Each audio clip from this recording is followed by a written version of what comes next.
어디 급 떨어지게 공사판에서 구르던 휠체어를 타고 와서 우리 집안 망신을 시켜! 너희 집 수준하고는! 상견례 자리 예비 시어머니 최 여사는 태수가 내민 귀한 산삼 진액조차 격에 안 맞는 싸구려라며 그의 얼굴에 확 끼얹어 버렸습니다. 짙은 진액이 뺨을 타고 흘렀고 태수는 묵묵히 깨진 유리 조각을 맨손으로 주었습니다. 하지만 최 여사는 꿈에도 몰랐습니다. 이 초라한 태수가 사실 자신들의 목줄을 쥔 수천억대 건물주라는 것을요. 다음 날 오만한 최 여사의 회사는 단 하루 만에 처참히 박살납니다. 그 통쾌한 사이다 반격이 궁금하시다면 지금 바로 구독과 좋아요를 눌러주세요. 도심 한복판 초고층 빌딩 꼭대기에 자리 잡은 스카이라운지에 육중한 융단문이 느릿하게 열렸습니다. 그 안쪽 테이블 아래로 다리를 꼬고 앉아있던 최 여사의 미간이 신경질적으로 확 구겨졌습니다. 천장에서 쏟아지는 화려한 조명 아래 그녀의 시선 끝에 들어온 것은 다소 투박한 작업복 차림으로 휠체어에 앉은 박태수와 그를 밀고 들어오는 딸 서윤이었거든요. 주변 귀빈석의 고객들이 호기심 어린 눈길을 일제히 보냈지만 최 여사는 보란듯이 콧잔등을 실룩이며 입을 열었습니다. 2층 전용 라운지에 급떨어지게 흙먼지 풀풀 날리는 막일꾼까지 다 들어오게 놔두네. 이래서 회원권 없는 곳은 수준이 떨어져서 안 된다니까. 얼음장보다 매서운 모욕이 정수리에 대모처럼 꽂혔습니다. 그런데도 박태수는 수십 년간 나무를 깎아 굳은 살이 훈장처럼 박힌 투박한 손으로 품에서 최고급 명주 보자기로 정성스럽게 싼 크리스탈 유리병을 조심스레 꺼냈습니다. 사람 좋은, 아니 바보스러울 만큼 순박한 미소가 깊은 주름 사이로 번졌습니다. 민우 군에게 들었습니다. 사돈 어른께서 최근 큰 수술을 앞두실 만큼 기력이 쇠하시다고요. 돈 주고도 못 구하는 천종산삼을 밤새 다려왔으니 부디 챙겨 드시지요. 박태수는 깍듯한 예의를 갖춰 테이블 위 크리스탈 잔에 짙은 진액을 따르려던 찰나였습니다. 최 여사는 실크 손수건을 꺼내 코를 과장되게 틀어막으며 고개를 획 돌렸습니다. 어휴, 이게 무슨 역겨운 톱밥 냄새야? 어디 시장통 바닥에서 굴러먹던 싸구려 약물로 사람 입맛을 뚝 떨어뜨려. 어머니, 아버지가 어제 한숨도 안 주무시고 밤새 약탕기 앞을 지키면서 어머니 드린다고 직접 다리셨는데 말씀을 어떻게 그렇게 해. 서윤이 핏기가 가신 얼굴로 나서는 바로 그 순간이었습니다. 최 여사의 손에 강하게 채인 크리스탈 잔이 허공으로 솟구쳤고 그 안에 담겨있던 짙은 갈색의 산삼 진액이 박태수의 얼굴을 향해 확 끼얹어졌습니다. 끈적하고 짙은 진액이 박태수의 굵게 패인 뺨을 타고 뚝뚝 흘러내려 낡은 옷깃을 흉하게 적셨습니다. 튕겨나간 크리스탈 잔은 차가운 대리석 바닥으로 곤두박질치며 산산이 깨져나갔고 날카로운 유리 조각들이 사방으로 튀어오르는 소리가 라운지의 정막을 무참히 찢어놓았습니다. 숨소리조차 멈춰버린 무거운 정적이 라운지를 짓눌렀습니다. 박태수는 뺨을 타고 흐르는 진액을 닦을 생각조차 하지 않은 채 아무 말 없이 위태로운 몸을 천천히 숙였습니다. 휠체어에 묶인 상반신을 간신히 기울여 덜덜 떨리는 맨손으로 날카로운 유리 파편들을 하나씩 주워 담기 시작했습니다. 투박한 손끝이 날에 찢기며 상처가 벌어졌고 피와 진액이 뒤섞인 자국이 대리석 위를 점점이 물들여 갔습니다. 서윤이 비명을 지르며 울음을 터뜨렸습니다. 아빠, 세상에 이게 무슨... 서윤이 휠체어를 밀어 어떻게든 아버지를 감싸려 하자 박태수는 진액이 흐르는 눈을 간신히 떠서 상처난 손등으로 딸의 손목을 지그시 눌러내렸습니다. 아버지, 제발. 서윤이 울음을 터뜨리며 말리려 하자 박태수는 상처난 손등으로 딸의 손목을 살포시 내리눌렀습니다. 참아라. 내 앞날을 위해서라면 아비의 굴욕짐은 아무것도 아니다. 그 처절한 묵어는 말 한마디 없이도 충분히 전해지는 눈빛이었습니다.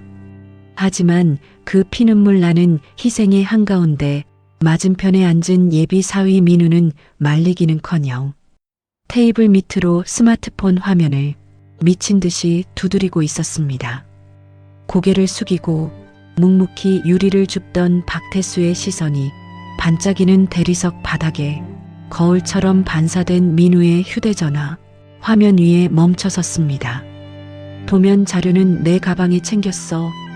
우리 엄마가 저 늙은이 쫓아내면 난 서윤이 위로해주는 척 다독여서 도장만 찍을게. 너는 행사 준비나 해. 그 활자들을 읽어내려가는 찰나 박태수의 상처 난 주먹이 손안의 유리 조각을 바스러뜨릴 듯 무섭게 쥐어졌습니다. 딸을 위해 평생을 굽혔던 늙고 병든 아버지의 애처로운 눈빛은 순식간에 증발해버렸습니다. 그 자리에 남은 것은 먹잇감의 돈줄을 끊기 직전 자비라고는 한 방울도 남지 않은 절대자의 번뜩이는 각성뿐이었습니다. 대리석 바닥 위로 번져가는 짙은 진액의 얼룩, 그 위에 내려앉은 것은 숨소리조차 허락하지 않는 묵직한 침묵이었습니다. 최 여사는 혹여나 자신의 최고급 실크 치맛자락에 그 얼룩이 한 방울이라도 튀었을까봐 신경질적으로 옷자락을 털어내며 혀를 찼습니다. 세상에 사람의 탈을 쓰고 어찌 저렇게까지 매몰찰 수 있을까요? 상처가 벌어져 자국이 뚝뚝 맺히는 사돈어른의 손을 보고도 일말의 동정심조차 내비치지 않는 모습은 참으로 기가 막힐 노릇이었죠. 그녀의 얼음장 같은 시선은 이제 휠체어에 앉은 박태수를 넘어 옆에서 온몸을 바들바들 떨고 있는 서윤을 향해 비수처럼 날아들었습니다. 어휴, 이래서 뼈대 없는 핏줄은 어쩔 수 없어. 부모가 저 모양이니 자식 수준도 뻔하지 않겠니? 그 뾰족한 독설이 서윤의 고막을 날카롭게 긁고 지나갔습니다. 서윤은 핏기가 가신 얼굴로 급히 물티슈를 꺼내 아버지의 찢어진 손바닥을 닦아내려 했지만 날카로운 파편에 깊게 벌어진 상처에서는 좀처럼 자국이 멎지 않았거든요. 그 참혹한 광경 앞에서도 최 여사의 독설은 브레이크가 고장난 마차처럼 폭주했습니다. 공사판에서 먼지 뒤집어 쓰고 선이나 긋는 애를 며느리로 받아주려 했더니 영주제 파악을 못하네. 회원권 없는 곳엔 웬 잡것들이 다 들어와서 물을 흐린다니까. 딸의 직업과 뼈를 깎는 노력을 짓밟는 그 참담한 모욕에 묵묵히 유리를 줍던 박태수의 굵은 주름이 강철처럼 굳게 패어들었습니다. 자신을 향한 조롱은 100번 1000번 견딜 수 있었습니다. 그러나 눈에 넣어도 아프지 않을 딸의 빛나는 재능이 저런 천박한 입에 오르내리는 것은 뼛속까지 도저히 참을 수 없는 일이었거든요. 박태수는 천천히 고개를 들었습니다. 상처난 손을 무릎 위에 가지런히 얹은 그의 두 눈동자는 폭풍우가 몰려오기 직전에 먹빛 하늘처럼 무겁게 가라앉아 있었습니다.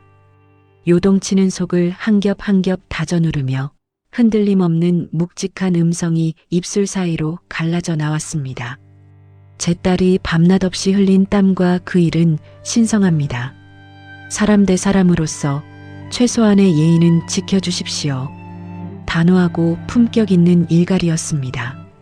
저들의 경제적 명주를 끊어놓을 반격의 시간이 성큼 다가오고 있었지만 지금 이 순간만큼은 늙은 아비로서 딸의 방패가 되어야만 했습니다. 하지만 최 여사는 낯짝도 두껍게 헛웃음을 터뜨리며 코를 찡긋거렸습니다. 흙먼지 날리는 작업복을 입고 와서 감히 누구한테 훈계질이냐며 오히려 목소리를 높이는 뻔뻔하기 짝이 없는 태도였죠. 서윤은 억장이 무너지는 심정으로 맞은편에 앉은 민우를 노려보았습니다. 제발 어머니를 말려달라는 애원 섞인 시선이었죠. 그러나 자그마치 10년을 만난 연인 민우는 서윤의 간절한 눈빛을 모른 척 외면한 채 마른 기침만 연신 내뱉고 있었습니다. 그저 제 무릎 위에 올려둔 명품 서류 가방의 가죽 손잡이만 의미 없이 만지작거릴 뿐이었거든요. 바로 그 순간이었습니다. 민우가 불안한 듯 가방을 고쳐 매는 찰나 덜 닫힌 지퍼 틈새로 무언가 툭 삐져나왔습니다. 서윤의 시선이 그곳에 꽂히는 순간 쥐고 있던 물티슈가 바닥으로 힘없이 미끄러져 떨어졌습니다. 파란색 저장 장치와 설계도면 출력물. 그것은 서윤이 지난 몇 달간 코피를 쏟아가며 매달려 완성한 뒤 어젯밤 분명히 자신의 작업실 이중 감고 안에 단단히 잠가두었던 국제 건축 공모전 원본 파일이었던 겁니다. 서윤의 흔들리던 눈빛이 일순간 얼음처럼 차갑게 굳어버렸습니다. 민우 씨, 내 금고에 있던 공모전 원본 파일이 왜 당신 가방에 있어? 서윤의 날 선 추궁에 민우의 얼굴이 순식간에 하얗게 질렸습니다.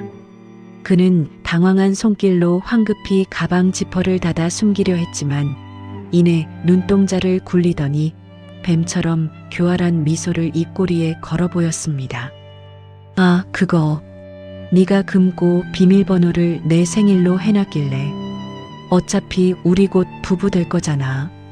부부 사이에 내 것 내 것이 어디 있어? 기가 막혀 말문이 막힌다는 것은 바로 이럴 때 쓰는 말이었습니다. 서윤의 얇은 입술이 파르르 떨렸지만 민우의 뻔뻔한 궤변은 거기서 멈추지 않았습니다. 냉정하게 생각해봐. 내 이름으로 출품하면 예선 통과나 하겠어? 내 건축사무소 타이틀 달고 번듯하게 나가야 입상 확률이 높아진다고. 다 우리 미래를 위해서 융통성 있게 처리한 거잖아. 넌 숟가락만 얹으면 되는데 왜 이렇게 예민하게 굴어? 적반하장도 유분수지. 도둑질을 해놓고 오히려 자신을 배려했다며 말도 안 되는 논리를 늘어놓는 모습은 최소한의 양심마저 저버린 파렴치한 짓이었습니다. 속에서 천불이 끓어오른 서윤이 주먹을 꽉 쥐고 반박하려던 찰나였습니다. 곁에 앉아있던 최 여사가 찻잔을 테이블에 거칠게 내려놓으며 매서운 눈으로 서윤을 쏘아보았습니다. 예, 넌 어디서 그따위 눈빛을 뜨고 함부로 내 아들을 도둑 취급이니? 우리 민우가 내 그 조잡한 그림 쪼가리 좀 다듬어 주겠다는데 영광으로 알고 엎드려 절을 해도 모자랄 판국에 며느리 될 사람의 피와 땀을 갈취한 아들을 꾸짖기는커녕 오히려 날개를 달아주는 그 추악한 모정에 서윤은 터져 나오려는 비명을 가까스로 삼켜야 했습니다.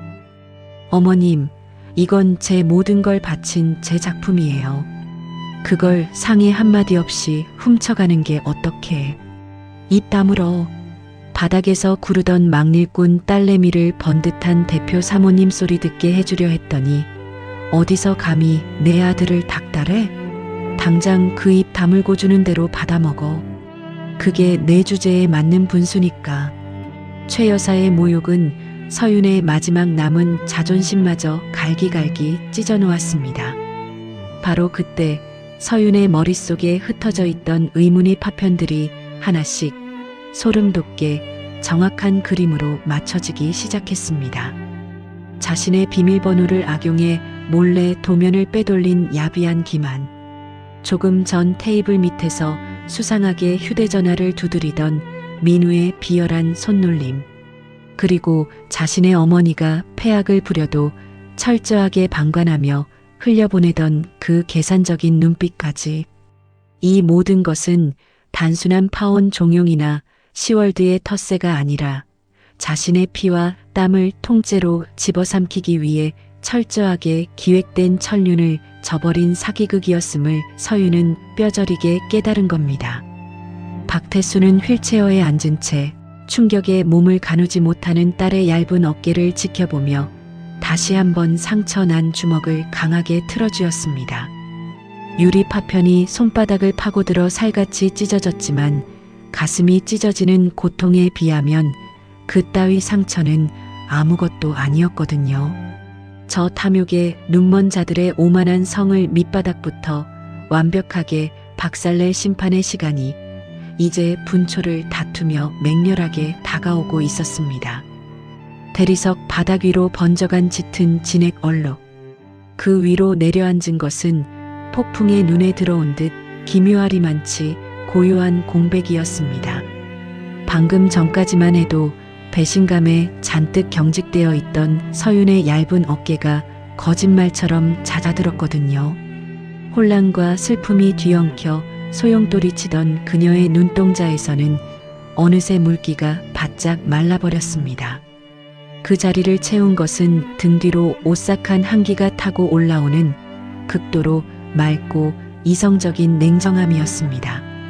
평생을 믿었던 연인과 그 가족이 인간의 탈을 쓴 피도 눈물도 없는 것들이라는 사실을 뼈저리게 확인한 순간 미련이라는 알량한 감정조차 한낱 사치에 불과하다는 것을 완벽하게 깨달은 겁니다.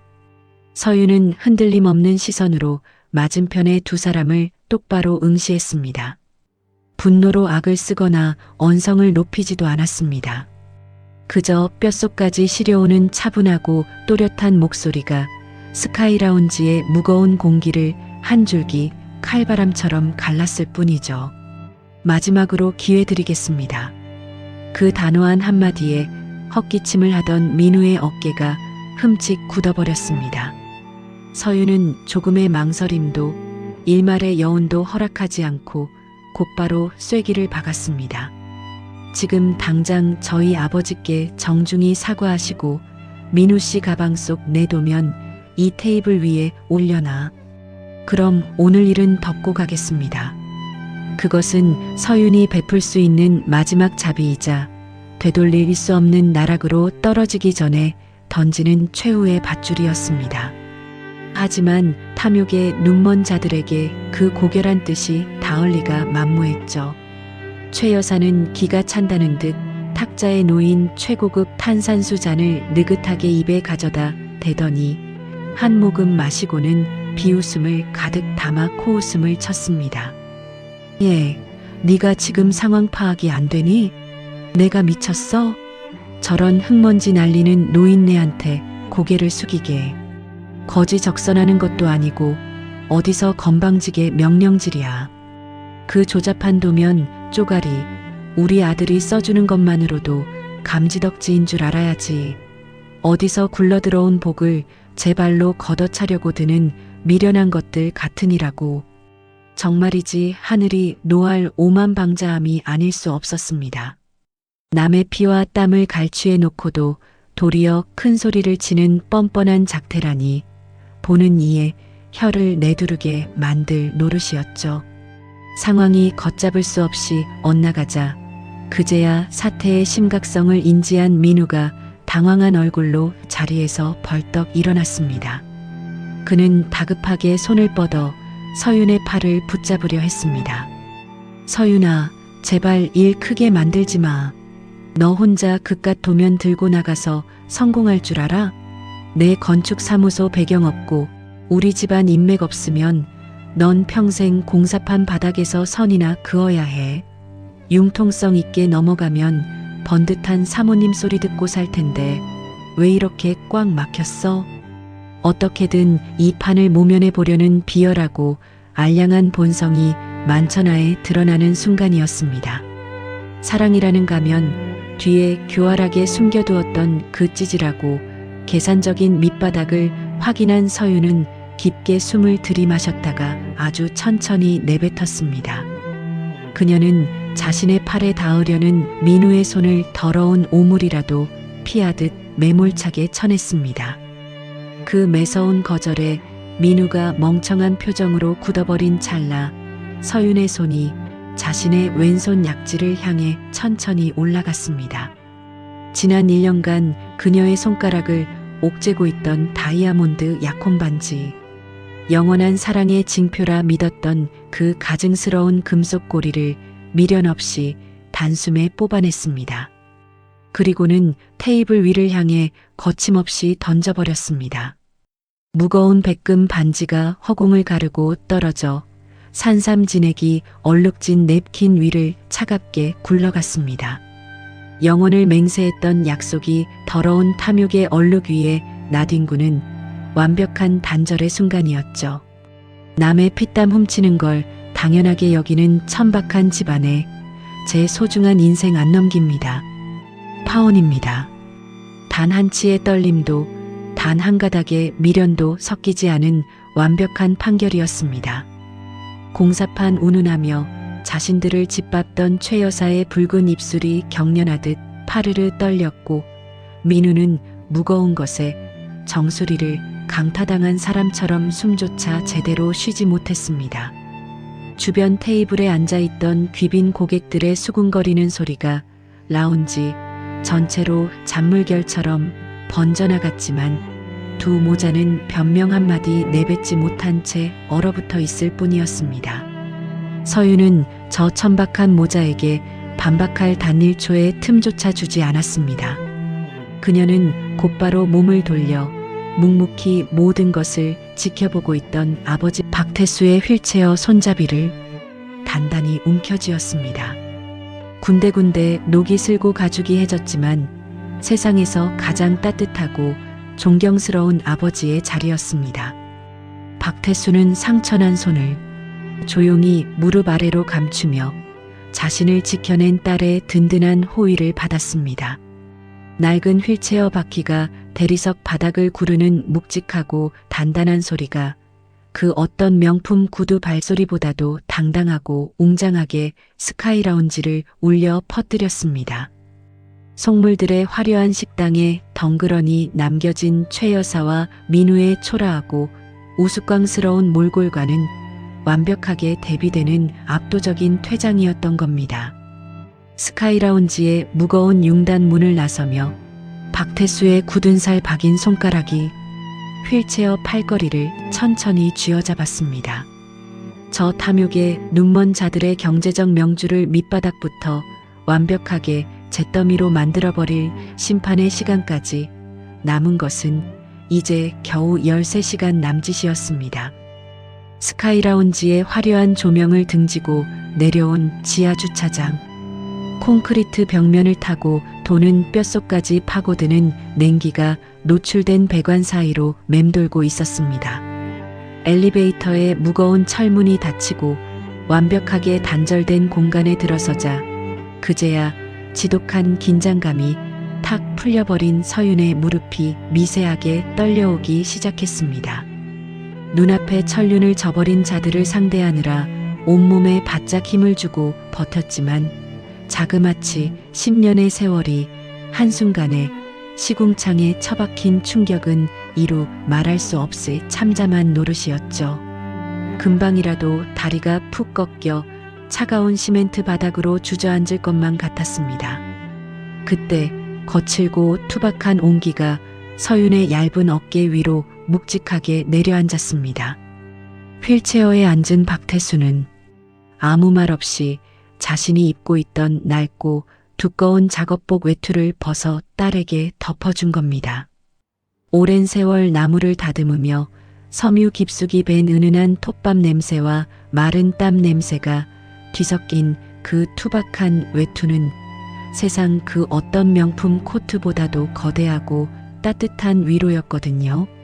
어깨 솔기가 닳아 실밥이 드러나고 주머니 모서리에는 연필 자국까지 묻어있는 낡디 낡은 외투. 하지만 거기엔 수십 년간 현장을 지킨 아버지의 체온과 세월이 고스란히 배어 있었습니다. 박태수는 날카로운 유리 파편에 찢겨 상처가 엉겨붙은 거친 손으로 덜덜 떨리는 딸의 손등을 말없이 감싸주었습니다.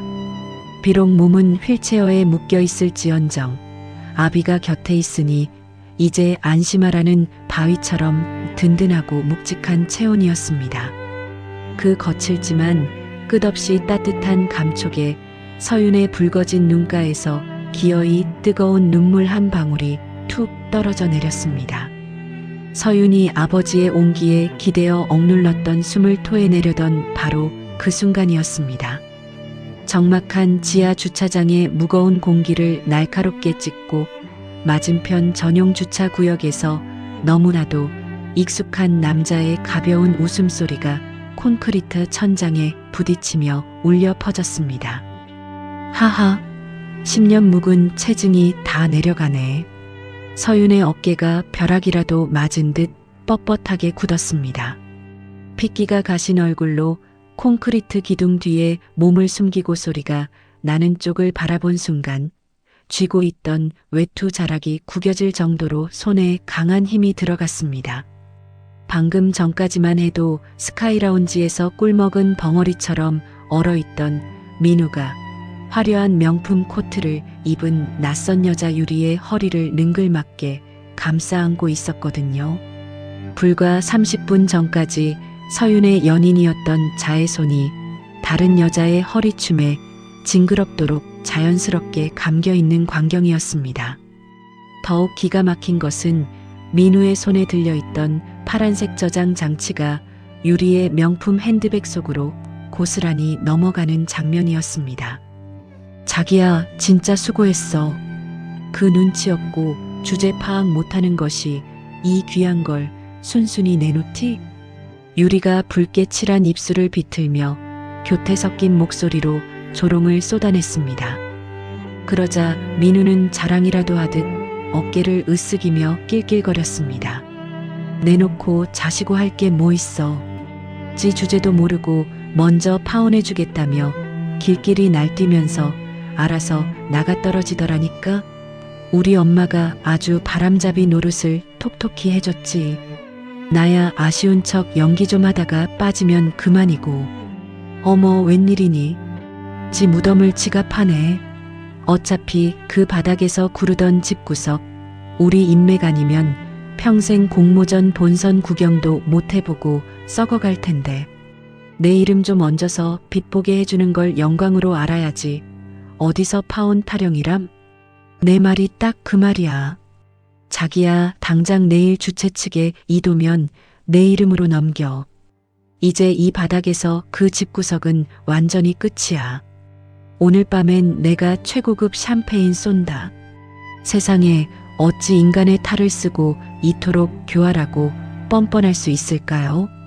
자신의 뼈를 깎는 피와 땀을 갈취해 내연녀의 공적으로 둔갑시키는 현장을 두 눈으로 목격한 서윤의 귓가에 가는 금속선이 끊어지듯 날카로운 인명이 울렸습니다.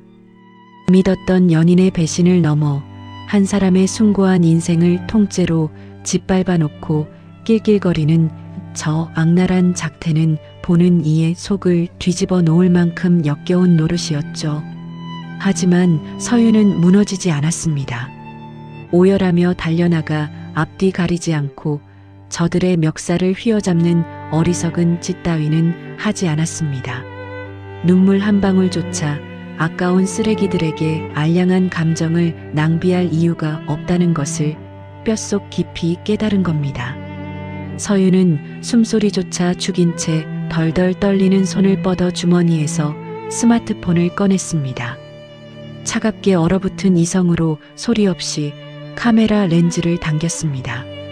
파란색 저장 장치가 민우의 손에서 유리의 핸드백 속으로 넘어가는 결정적인 찰나와 남의 피땀을 비웃는 그들의 저열한 음성을 최고 화질 동영상으로 고스란히 담아냈습니다. 어두운 주차장 한 구석에서 소리 없이 깜빡이는 붉은 녹화 표시 등은 저 탐욕스러운 자들의 목을 죄일 완벽하고도 치명적인 올가미로 한 올 한 올 완성되어 가고 있었거든요. 기둥 뒤에서 딸이 겪는 이 지독하고 참혹한 배신을 처음부터 끝까지 모두 지켜본 박태수. 그의 두 눈동자 속에서 마지막 남은 온기마저 싸늘하게 꺼져버렸습니다. 평생을 허허 웃으며 나무만 만지던 순박한 대목장의 눈빛은 온데간데 없이 증발해버렸고 그 자리에는 먹잇감의 명주를 끊기 직전 일말의 자비도 허락하지 않는 절대 포식자의 무자비한 각성만이 짙게 드리워져 있었습니다.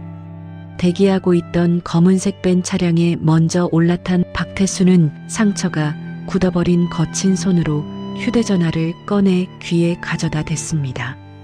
신호음이 단 한 번 울리기도 전에 상대방이 전화를 받았고 지하 주차장의 매서운 냉기를 수십 배는 능가하는 무게감을 실은 음성이 차 안을 묵직하게 채웠습니다. 강 실장 박태수의 입술 사이로 새어 나온 이름 석자. 한 글자 한 글자에 천근만근의 무게가 실려 있었습니다. 감히 불순한 것들이 내 딸의 땀방울에 겁없이 손을 댔다. 원칙대로 처리해. 건축상 관련 자료부터 빠짐없이 완벽하게 확보하고 당장 내일 아침부터 놈들의 돈줄 잴 준비 시작해. 짧고 단호한 명령이었습니다. 분노로 고함을 치거나 목에 힘을 주지도 않았지만 그 이면에 담긴 수천억 대 자본의 파괴력은 모든 것을 집어삼킬 거대한 해일이 수평선 너머에서 몰려오는 것과 다를 바 없었죠. 통화를 마친 박태수는 차창 너머로 유유히 주차장을 빠져나가는 민우의 차량 후미등을 응시했습니다. 깊고 고요하되 한 줌의 용서도 허락하지 않는 눈빛이었습니다. 딸의 눈에서 피눈물을 뽑아낸 저 파렴치한 것들의 경제적 명주를 아주 철저하고 합법적으로 먼지 하나 남기지 않고 완벽하게 박살낼 심판의 시간, 저들의 오만한 모래성이 무너져 내릴 운명의 순간까지 이제 12시간도 채 남지 않았습니다. 도심 한복판 노른자위 상권에 자리 잡은 최 여사의 최고급 호화 베이커리. 샹들리에의 화려한 금빛 조명이 대리석 바닥 위로 영롱하게 쏟아지는 전용룸 안에서 크리스탈 장길이 부딪히며 경쾌한 소리를 냈습니다. 스카이라운지에서 사돈어른의 가슴에 대못을 받고 돌아온 최 여사가 보란듯이 최고급 샴페인을 터뜨리며 축배를 들고 있었거든요. 잔을 타고 오르는 영롱한 기포를 바라보며 최 여사는 붉게 칠한 입술을 한껏 길게 찢으며 거드름을 피웠습니다. 알터니가 다 빠져서 속이 다 시원하네. 어디서 시장바닥 흙먼지 냄새 나는 거머리 같은 것들이 감히 우리 집안에 들러붙으려 들어. 내 꼿꼿한 기운으로 아주 단번에 떼어내버렸지. 남의 귀한 딸의 가슴에 피멍을 들게 하고도 일말의 죄책감은커녕 무용담이라도 되는 양 떠벌리는 꼴은 뻔뻔하기 짝이 없는 노릇이었죠. 샴페인 거품이 잔 밖으로 넘쳐 흘러 하얀 테이블볼을 적시는 줄도 모르고 오로지 제 허세에 취해 기고만장하는 모습이라니요. 같은 시각 룸의 반대편 푹신한 벨벳 소파에서는 민우가 유리를 마주보고 앉아 잔뜩 거드름을 피우고 있었습니다. 그는 서윤의 뼈를 깎는 피땀이 고스란히 담긴 파란색 저장 장치를 테이블 위에 보란듯이 올려놓고는 능글맞은 미소를 지어 보였습니다. 어때? 내가 말했지. 도면은 완벽하다고. 이번 국제 건축상 대상은 무조건 내 사무소 타이틀로 가는 거야. 넌 약속대로 심사위원들 입만 잘 구워 살만하. 중개 비용은 지금 바로 쏴줄 테니까. 말이 끝나기가 무섭게 민우의 손가락이 스마트폰 화면을 몇 번 두드렸습니다. 이내 유리의 휴대전화 화면 위로 억 단위의 거액이 입금되었다는 알림이 밝게 떠올랐습니다. 유리가 교태 섞인 목소리로 호들갑을 떨었습니다. 어머, 자기야. 이 큰 돈을 이렇게 막 빼도 돼? 회사 이사들이나 투자자들이 알면 어쩌려고 그래. 무슨 상관이야? 내 회사 돈 내가 쓰겠다는데 누가 뭐래. 어차피 그거 다 서윤이 그 기집애가 밤낮 없이 도면 그려서 우리 회사로 벌어다 준 돈이야. 융통성 있게 굴려서 내 주머니 채우면 그만이지. 안 그래?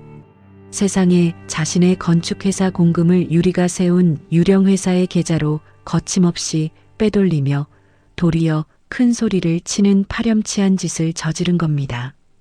명백한 공금 횡령이라는 무거운 범죄를 저지르고도 두 남녀는 샴페인 잔을 부딪히며 낄낄거렸습니다. 천륜을 저버린 것도 모자라 남의 회삿돈까지 흥청망청 퍼다 쓰는 꼴이라니 참으로 금수만도 못한 작태가 따로 없었죠.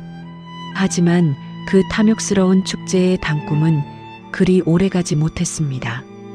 평화롭던 오후의 나른한 공기를 찢고 베이커리 1층 매장의 육중한 유리문이 거칠게 열렸거든요. 매장 안으로 들이닥친 사람들은 푸른색 점퍼를 맞춰 입은 건장한 체격의 단속반원들이었습니다. 빵을 고르며 우아하게 담소를 나누던 귀빈 고객들의 시선이 일제히 그쪽으로 쏠렸습니다.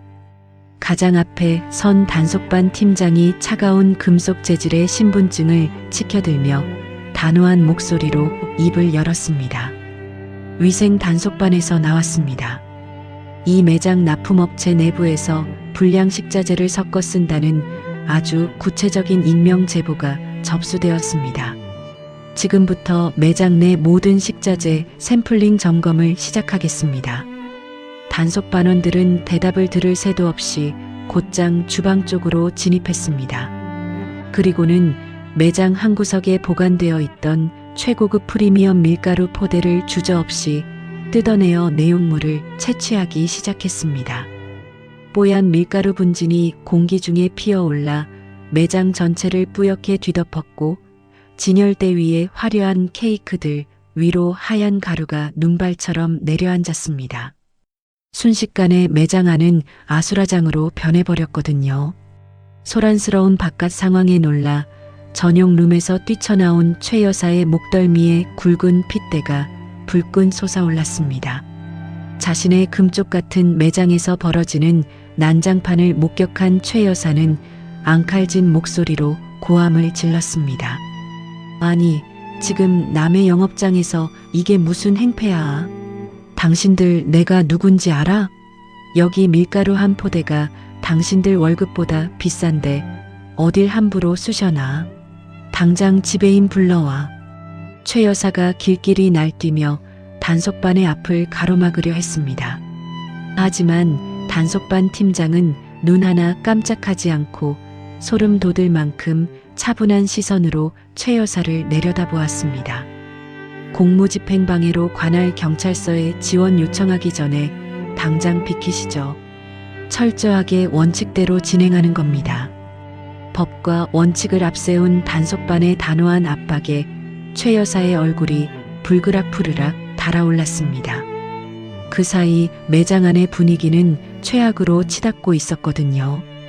귀빈 고객들은 미간을 찌푸리며 저마다 주머니에서 스마트폰을 꺼내 이 충격적인 현장을 동영상으로 찍어대기 시작했습니다.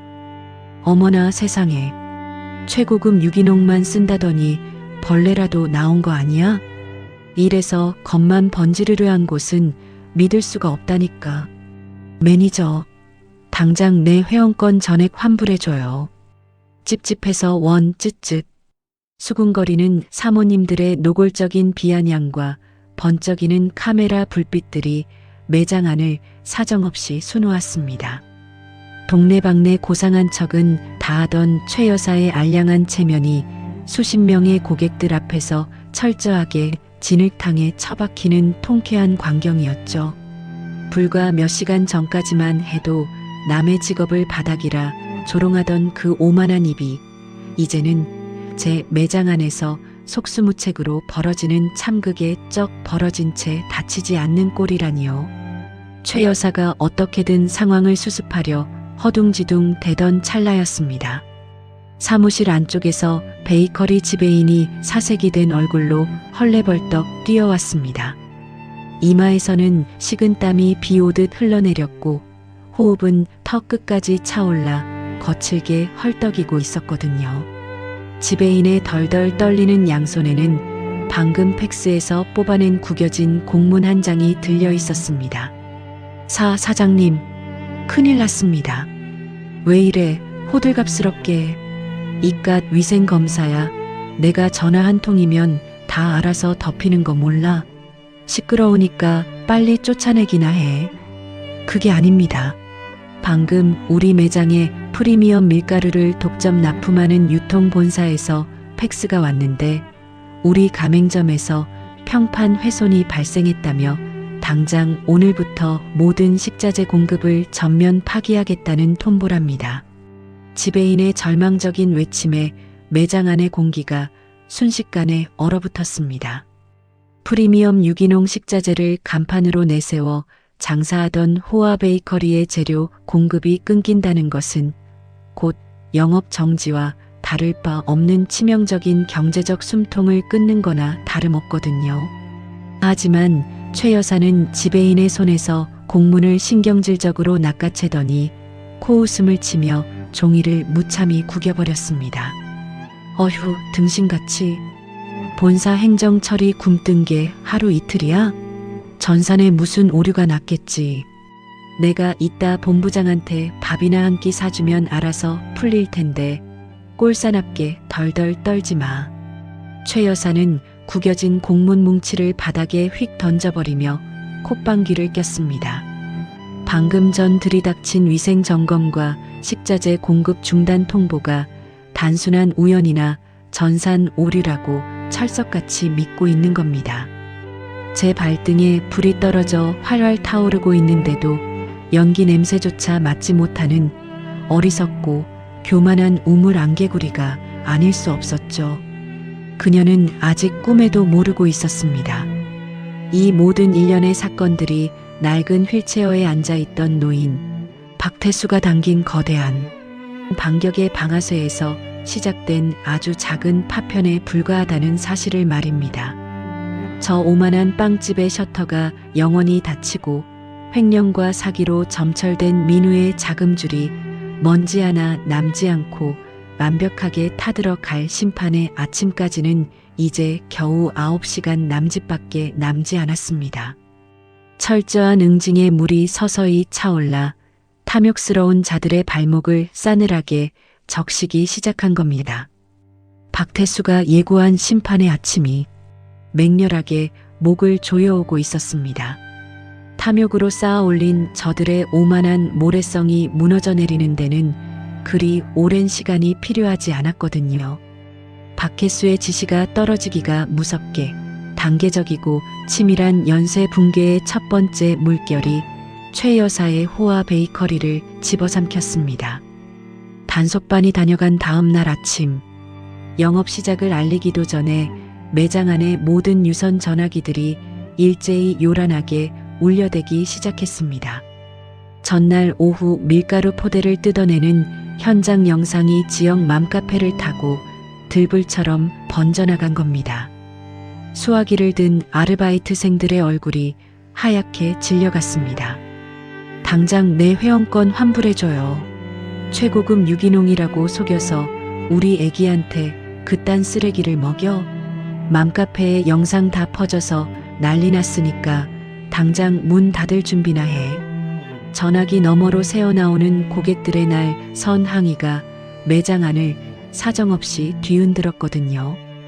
혼비백산한 직원들이 우왕좌왕하는 사이 불그락푸르락 달아오른 최 여사가 카운터로 돌진해 전화선 코드를 거칠게 뽑아 던졌습니다. 시끄러워. 너희들은 머리가 장식이니? 당장 저 전화통 다 꺼버리지 않고 뭐해? 까짓거 푼 돈 다 환불해줘 버려. 우리 매장에 하루에 도는 현금이 얼만데 고작 이깟 일로 유난들을 떨어? 이거 다 처리 못하면 너희들 월급에서 다 깔 줄 알아. 눈앞에서 자신의 자금줄이 시커멓게 타들어가고 있는데도 아르바이트생들에게 갑질을 해대며 허세를 부리는 꼴이 참으로 기가 막힐 노릇이었죠. 남의 귀한 사돈어른의 산삼진액은 바닥에 내동댕이 치고도 눈 하나 깜짝하지 않던 그 여자가 제 매장 밀가루가 바닥에 쏟아지는 것에는 핏대를 세우며 발광하는 모습이라니요. 이보다 더 역겹고 추악한 이중잣대가 또 있을까 싶었습니다. 하지만 그 알량한 허세도 오래가지 못했습니다. 베이커리의 첫 번째 물결이 덮치고 있던 바로 그 시각, 두 번째 재앙은 콧노래를 부르던 민우의 건축사무소를 정면으로 강타하고 있었습니다. 최고급 가죽 의자에 거만하게 발을 올리고 커피를 홀짝이던 민우의 모니터 위로 건축상 주최 측에서 발송한 붉은색 알림 메일 하나가 도착했습니다. 긴급 소명 요청서, 표절 의혹 제보건.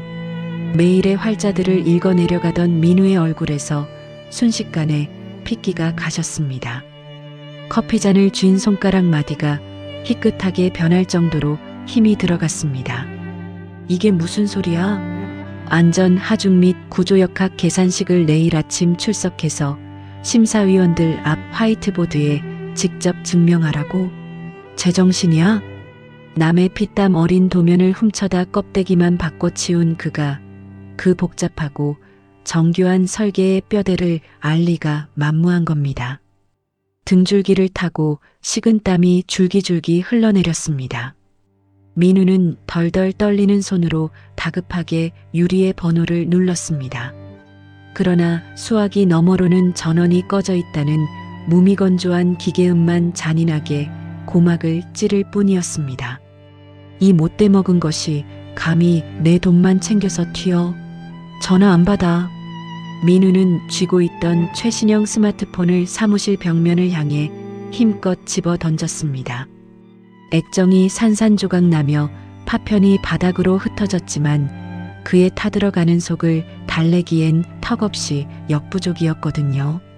심사위원 매수를 맡기며 거액의 회삿돈까지 쏟아부었던 유리는 돈만 알뜰하게 챙겨 자취를 감춘 지 오래였습니다. 믿었던 공범마저 등을 돌려버린 완벽한 벼랑 끝으로 몰린 겁니다. 남의 것을 훔쳐놓고 제 꾀에 제가 넘어간 꼴이 이보다 더 우스꽝스러울 수가 없었죠. 해가 저물어가는 늦은 오후, 세 번째 치명적인 타격이 텅 빈 베이커리의 문을 열고 들어왔습니다. 평소 명절마다 최고급 한우 세트를 들고 와 허리를 90도로 굽히던 주거래 금융사 지점장이 넥타이를 반듯하게 고쳐매고 얼음장처럼 굳은 표정으로 나타났거든요. 그의 손에는 정중하게 봉인된 서류 봉투가 한 장 들려 있었습니다. 사장님, 안타깝지만 어제 오늘 불거진 식자재 사기 의혹과 매출 급감 사태로 본점에서 대출 연장 불가 판정이 떨어졌습니다. 아니, 지점장님, 우리가 이 지점이랑 거래한 세월이 얼만데 갑자기 연장 불가라니요? 나 최명희예요. 내일 당장 내가 5천만 원짜리 적금 하나 더 들 테니까 일단 연장 도장부터 찍어. 최명희 씨, 정신 차리십시오. 당신 이제 우리 귀빈 고객 아닙니다. 당장 내일 오전까지 대출 원금 20억 원을 전액 상환하지 않으시면 영업장 가압류 절차에 들어갈 겁니다. 자비 없이 돌아선 지점장의 매몰찬 뒷모습을 보며 최 여사는 다리에 힘이 쭉 빠져대리석 바닥으로 털썩 주저앉고 말았습니다. 불과 하루 전까지만 해도 사모님, 사모님 하며 연신 굽실대던 그 지점장이 이렇게까지 매정하게 돌변할 수 있다니. 발등에 커다란 불이 떨어진 그녀는 공포에 질린 손으로 다급히 아들 민우에게 전화를 걸었습니다. 민우야, 큰일 났다. 금융사에서 당장 내일 아침까지 20억을 갚으라는데 어미 당장 길거리에 나앉게 생겼어. 내 회사 자금 좀 빨리 융통해 다오. 어미 좀 살려줘. 하지만 수화기 너머로 들려오는 아들의 목소리는 얼음장보다 더 차갑기 짝이 없었습니다. 엄마, 나도 지금 내 코가 석자야. 주최 측에서 날 도둑놈 취급하며 당장 내일 오전에 출석하라는데 내가 엄마 빚 갚아주려고 이 짓거리 한 줄 알아? 난 내일 무조건 시상식장 가서 대상 받아야 하니까 엄마 일은 엄마가 알아서 해. 일방적으로 전화가 끊어졌습니다. 수화기를 든 채 굳어버린 최 여사의 귓가에 기계적인 통화 종료음만 공허하게 맴돌았습니다. 평생을 오냐오냐 감싸고 돌았던 아들의 끔찍한 폐륜이 만천하에 확인되는 순간이었죠. 자신의 핏줄에게마저 철저하게 버림받은 최 여사는 벌어진 입을 닫지도 못한 채 허공만 바라보았습니다. 남의 귀한 딸의 가슴에 대못을 박더니 제 자식에게 똑같은 대못을 되돌려 맞는 완벽한 콩가루 집안의 최후가 따로 없는 노릇이었죠. 화장이 다 번져 흉측한 몰골로 바닥을 기어다니던 최 여사 앞으로 이번에는 우체국 점퍼를 입은 집배원이 다가와 노란색 등기 우편물을 무심하게 툭 내려놓았습니다. 덜덜 떨리는 손으로 거칠게 봉투를 뜯어낸 그녀의 시선이 차가운 종이 위 검은 활자들에 멈춰 섰습니다. 임대차 계약 해지 예고 및 명도 절차 착수 통지서, 수천억 대 건물주가 이 상가를 비우고 나가라는 먼지 하나 남기지 않는 완벽한 경제적 응징을 내린 겁니다. 종이를 쥔 최 여사의 손끝이 파르르 떨렸고 그녀의 눈동자는 걷잡을 수 없는 끔찍한 공포로 물들어갔습니다. 회원권 환불 폭주에 식자재 공급 중단에 20억 대출 회수에 건물 명도 통지까지 하루 만에 네 방향에서 동시에 쏟아진 재앙은 단 한 건도 우연이 아니었습니다. 낡은 휠체어에 앉아 멸시받던 노인의 보이지 않는 거대한 권력이 마침내 저들의 오만한 명주를 사방에서 옥죄어 들어온 겁니다. 최 여사의 손에서 통지서가 미끄러져 바닥에 떨어졌습니다. 도심 노른자위 땅에 우뚝 솟은 초고층 빌딩의 1층 로비. 그 웅장하고 화려한 대리석 공간 한 구석에 후미진 대기석에는 불과 며칠 전까지만 해도 하늘 높은 줄 모르고 고개를 빳빳하게 쳐들고 다니던 최 여사가 처참한 몰골로 웅크리고 앉아 있었습니다. 최고급 명품 실크 블라우스는 심하게 구겨진 지 오래고 사모님 소리를 들으며 공들여 빗어 넘겼던 머리카락은 기름기에 엉켜 이마와 뺨에 흉하게 달라붙어 있었습니다.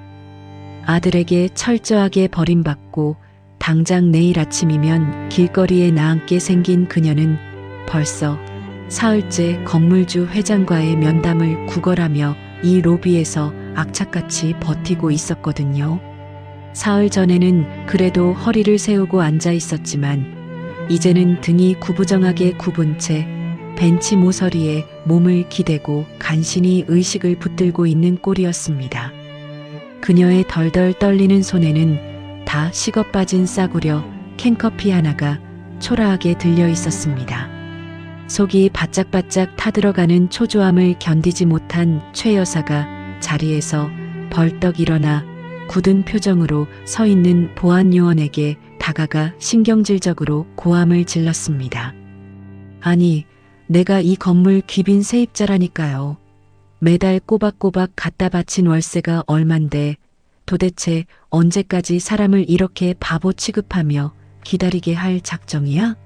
게다가 내 입맛 뻔히 알면서 어디서 이딴 싸구려 설탕물 같은 커피를 던져줘? 우리 아들이 오늘 국제건축상 대상을 받는 사람이야. 내가 누군 줄 알고 이따위 대접을 해. 제 경제적 명줄이 시커멓게 타들어가며 바닥을 치고 있는 줄도 모르고 끝까지 알량한 자존심을 세우려 발악하는 꼴이 참으로 기가 막힐 노릇이었죠. 속이 텅 비어버린 자신의 현실을 감추기 위해 더 악독하게 패악질을 부리는 겁니다. 보안 요원이 입을 굳게 다문 채 동정심은커녕 눈길 한 번 주지 않고 정면만 응시하자 화가 머리끝까지 치민 최 여사는 씩씩거리며 로비 안을 이리저리 노려보았습니다. 그때 최 여사의 핏발선 시선이 로비 정중앙에 자리 잡은 거대한 전시물로 향했습니다. 그것은 성인 남성 대여섯 명이 두 팔을 벌려 안아도 모자랄 만큼 거대하고 웅장한 수백 년 된 목조 대들보였습니다. 짙고 깊은 소나무 향기가 로비의 높은 천장까지 묵직하게 채우고 있는 가운데 그 대들보 앞에는 웬 낯익은 인형 하나가 자리하고 있었습니다. 낡고 해진 작업복을 입고 휠체어에 앉은 늙은 사내. 바로 며칠 전 자신이 스카이라운지 바닥에 무참히 내동댕이 치고 바닥에서 구르는 망일꾼이라며 조롱했던 사돈어른 박태수였거든요. 박태수는 특수 오일이 듬뿍 묻은 부드러운 천을 쥐고 유리에 베어 흉터가 남은 그 투박한 손으로 수백 년 된 나무의 결을 정성스럽게 닦아내고 있었습니다. 나무 결을 따라 천이 오가는 동작 하나하나가 아이를 다루듯 조심스럽고 경건했습니다. 수십 년간 나무만 만져온 대목장의 손끝에서 전해지는 체온이 대들보의 깊은 옹이 속까지 천천히 스며들고 있었거든요. 이 뜻밖의 재회에 최 여사는 두 눈을 둥그렇게 뜨더니 이내 기가 찬다는 듯 비웃음을 터뜨리며 굽이 높은 구두를 신경질적으로 올리며 성큼성큼 다가갔습니다. 자신이 당한 불행과 억울함을 저 만만한 노인에게 쏟아내어 화풀이할 얄팍한 심산이었던 겁니다. 어머나 세상에, 파혼당하고 쫓겨나더니 이젠 이 빌딩 바닥 청소 알바라도 뛰시나 봐. 하여튼 그 바닥에서 구르던 징그러운 생명력 하나는 알아줘야 해. 어떻게 이런 데까지 기어들어와서 궁상을 떨고 있을까? 정말이지 최소한의 예의조차 내다버린 잔인한 독설이었습니다. 그녀의 뾰족한 목소리가 멈추지 않고 이어졌습니다. 왜요? 우리 아들이 오늘 번듯하게 대상 받는다고 하니까 속이 뒤틀려서 미치겠어? 너희 딸내미가 내 꼴 보라고 시켰어? 파혼 위자료라도 푼돈 몇 푼 뜯어내려고 내 주변에서 알짱거리는 거냐고. 자신이 당장 가압류 딱지를 맞게 생긴 처지이면서도 남의 직업을 깎아내리고 짓밟아야만 직성이 풀리는 그 추악한 본성은 구역질이 날 정도로 뻔뻔하기 짝이 없었거든요. 제 발밑에 이미 불이 붙어 연기가 자욱한데 정작 옆 사람의 옷에 먼지가 묻었다며 손가락질을 해대는 꼴이라니요.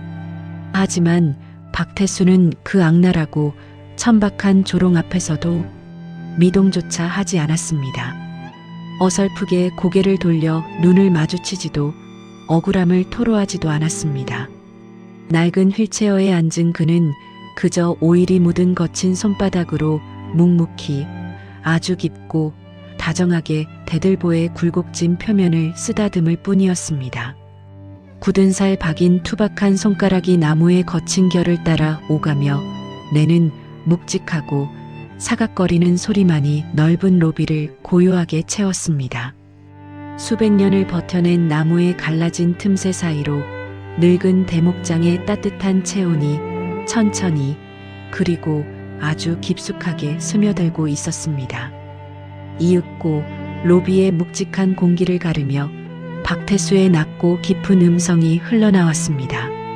최 여사를 향한 것이 아니라 기나긴 세월의 비바람을 견뎌낸 꼿꼿한 나무를 향해 건네는 경건한 속삭임이었습니다.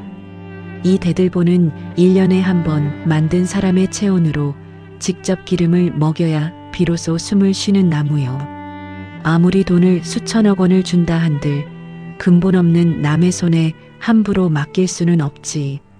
그 바위처럼 태어난 한마디에 최 여사의 얼굴이 불그락푸르락 달아올랐습니다.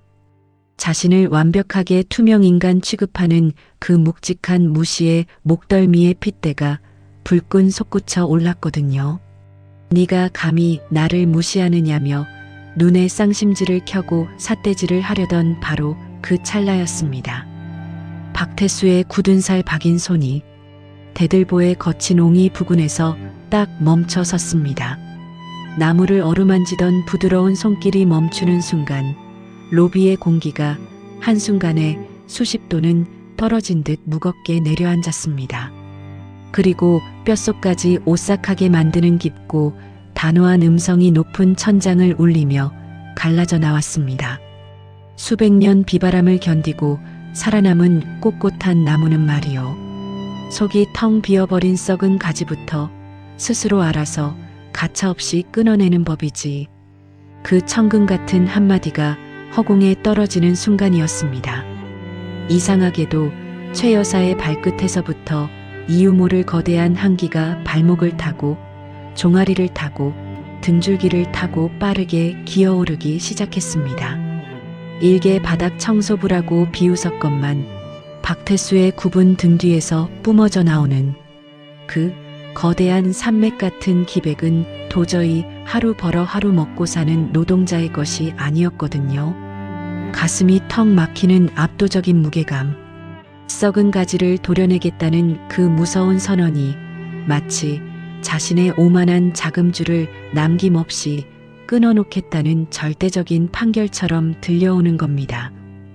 최 여사의 앙상한 손가락이 캔커피를 움켜쥔 채 바들바들 떨렸고 잔뜩 벌리고 있던 입은 한마디 말도 토해내지 못한 채 굳게 다물어졌습니다. 저 오만한 자의 추악한 허세까지 모조리 잿더미로 만들어버릴 최후의 심판이 이제 턱 밑까지 바짝 다가온 겁니다. 로비의 묵직한 공기를 가르고 굳게 닫혀있던 전용 엘리베이터의 육중한 황동문이 대리석 바닥을 울리며 양옆으로 갈라졌습니다. 이내 숨막히는 침묵을 깨뜨리고 수십 켤레의 최고급 가죽 구두가 일제히 대리석 위를 밟아내는 묵직한 발소리가 로비 전체로 쩌렁쩌렁 울려 퍼지기 시작했거든요. 짙은 남색 정장을 빈틈없이 차려입은 강 실장이 맨 앞에 섰고 그 뒤로 두툼한 결제 서류를 가슴에 품은 수십 명의 임원진이 거대한 파도처럼 대열을 이루어 걸어 나왔습니다. 수천억 대 자본을 굴리는 이 빌딩의 수뇌부가 총출동한 위압적인 광경은 보는 이의 호흡을 저절로 턱 막히게 할 정도로 압도적이었습니다. 후미진 대기석 벤치에 초라하게 웅크려 있던 최 여사는 그 화려한 행렬을 보고 흠칫 놀라더니 이내 엉거주춤 자리에서 일어났습니다. 제 것이라곤 몸뚱이밖에 남지 않은 주제에 저 높고 귀하신 임원진들이 귀빈 세입자인 자신을 직접 응대하러 내려온 줄로 착각하고 얼굴에 화색이 돌기 시작한 겁니다. 그녀는 곁에 서 있던 보안 요원을 향해 득에양양하게 삿대질을 해대며 코웃음을 쳤습니다. 꺼봐. 내가 이 건물에서 내는 월세가 얼만데 본사 임원들이 이렇게 직접 마중을 나오잖아. 당신 이따가 내 자리 찾으면 당장 모가지 날아갈 줄 알아. 제 발밑이 시커멓게 타들어가고 있는 줄도 모르고 김칫국을 사발로 들이켜는 저 오만한 꼴이 우스꽝스럽기 짝이 없었죠. 최 여사는 얼른 구겨진 실크 블라우스에 매무새를 가다듬고 번진 화장을 손등으로 문질러 닦아내며 가장 우아한 미소를 장착한 채 임원진의 무리를 향해 성큼성큼 다가갔습니다.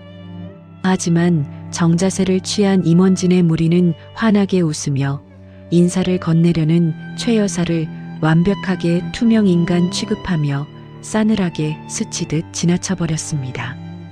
그들이 일으킨 차가운 바람만이 최 여사의 헝클어진 머리카락을 흐트려 놓았을 뿐이거든요. 완벽하게 무시당한 채 허공에 손을 뻗고 멈춰버린 그녀의 붉은 입술이 경련하듯 파르르 떨렸습니다. 그리고 일사불란하게 뚜벅거리던 묵직한 구두 발소리들이 일제히 멈춰 선 곳, 다름 아닌 로비 한가운데 놓인 낡은 대들보 앞이었습니다. 바로 흙먼지 묻은 작업복 차림으로 낡은 휠체어에 앉아있던 자신이 며칠 전 스카이라운지 바닥에 무참히 내동댕이 치고 방금 전까지도 바닥 청소부라며 조롱했던 사돈어른 박태수의 앞이었던 겁니다. 강 실장을 필두로 수십 명의 임원진이 오차 하나 없이 일제히 허리를 90도로 깊숙이 굽혔습니다. 정수리가 무릎에 닿을 듯한 깍듯하고 완벽한 예의였습니다. 회장님, 지시하신 모든 명도, 소속 및 가압류 집행 서류 완벽하게 준비 마쳤습니다. 강 실장의 묵직한 보고가 로비의 높은 천장을 쩌렁쩌렁 울렸습니다. 회장님, 단 세 글자. 하지만 그 세 글자가 뒤에서 듣고 있던 최 여사의 세상을 송두리째 뒤집어 놓아버렸습니다. 그녀의 두 눈동자가 걷잡을 수 없이 요동치기 시작했고 다리에 힘이 쫙 빠진 앙상한 손가락 사이에서 꼭 쥐고 있던 캔커피가 바닥을 향해 힘없이 곤두박질 쳤습니다. 터진 캔에서 왈칵 쏟아져 나온 끈적하고 미지근한 커피물이 그녀의 값비싼 명품 구두와 새하얀 대리석 바닥을 흉하게 적셨지만 최 여사는 피할 생각조차 하지 못하고 석상처럼 굳어버렸거든요. 자신의 금쪽 같은 딸의 재능을 짓밟고 귀한 산삼진액을 바닥에 끼얹어 모욕했던 그 볼품없는 늙은 만일꾼이 자신이 사흘 밤낮을 벌벌 기며 매달려도 머리카락 한 올 볼 수 없었던 수천억대 빌딩의 진짜 주인이었다니. 그녀의 머릿속이 하얗게 표백되며 극심한 현기증이 쓰나미처럼 밀려왔습니다. 박 회장이 낡은 휠체어 바퀴를 천천히 돌려 그녀를 정면으로 마주했습니다. 오일이 묻은 손에서 천을 내려놓고 말없이 고개를 한번 끄덕이자 곁에 선강 실장이 들고 있던 명도 소송 및 가압류 결제 서류 뭉치를 로비의 유리 테이블 위로 가차 없이 내려놓았습니다. 두툼한 종이 뭉치가 유리 표면에 부딪히며 내는 묵직한 충격음이 텅 빈 로비 구석구석을 메아리쳤고 그 소리는 최 여사의 심장을 갈기갈기 찢어놓는 심판의 종소리나 다를 바 없었습니다.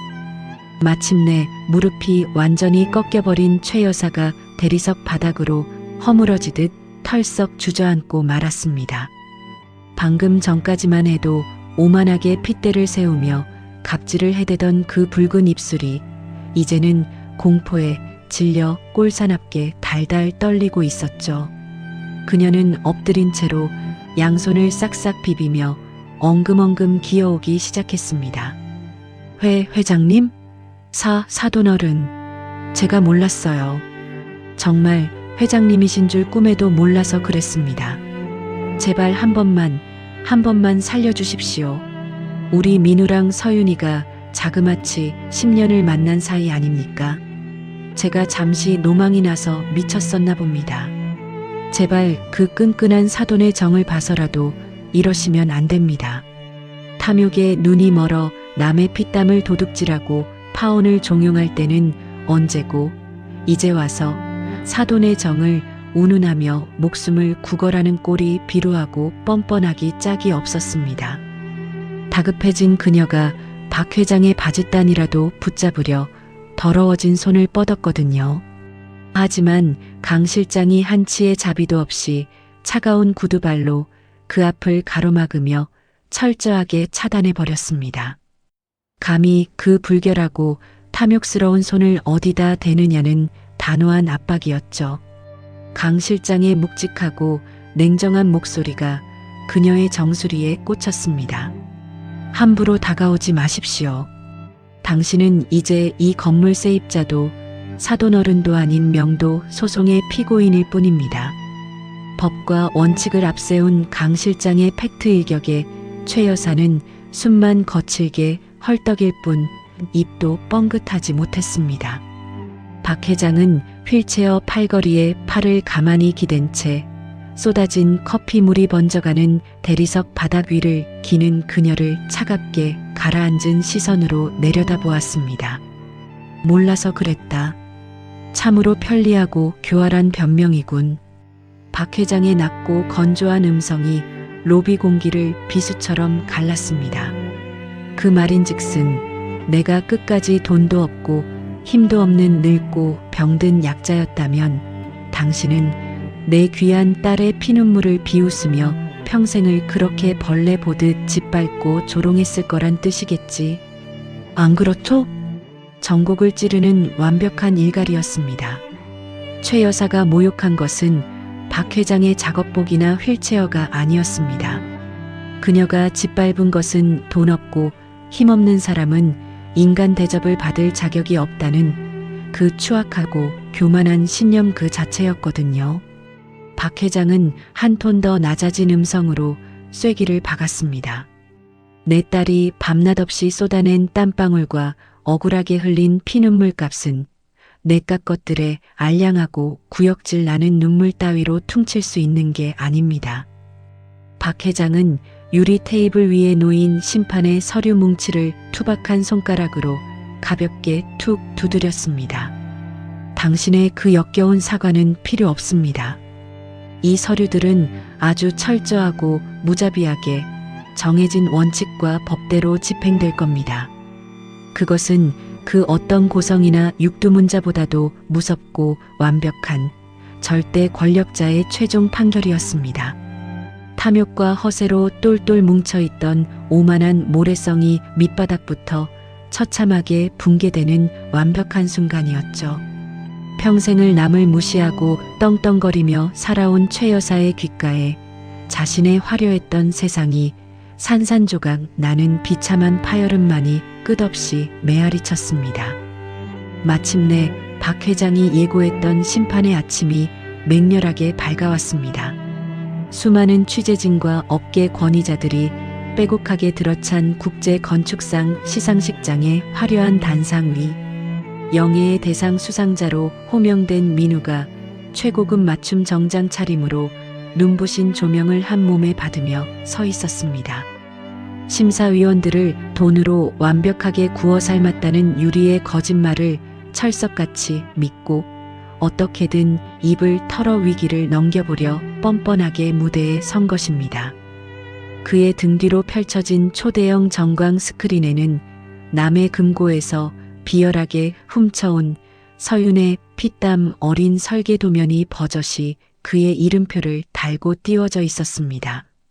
하지만 민우의 얼굴은 승리자의 여유로운 그것과는 거리가 한참 멀었습니다.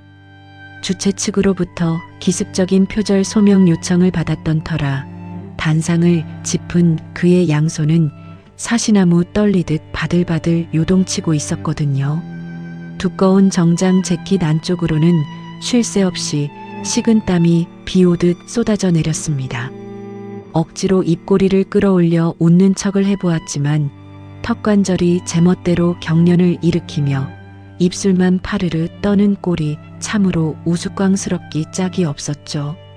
그때 장내의 조명이 서서히 어두워지며 핀 조명 하나가 무대 중앙을 묵직하게 비췄습니다. 턱시도를 차려입은 사회자가 한껏 고무된 목소리로 마이크를 잡았습니다. 자, 이제 영광의 대상 트로피 수여가 있겠습니다. 오늘 시상과 특별 심사평은 이번 건축상의 메인 후원자이시자 업계에 살아있는 전설이신 박 회장님께서 직접 해주시겠습니다.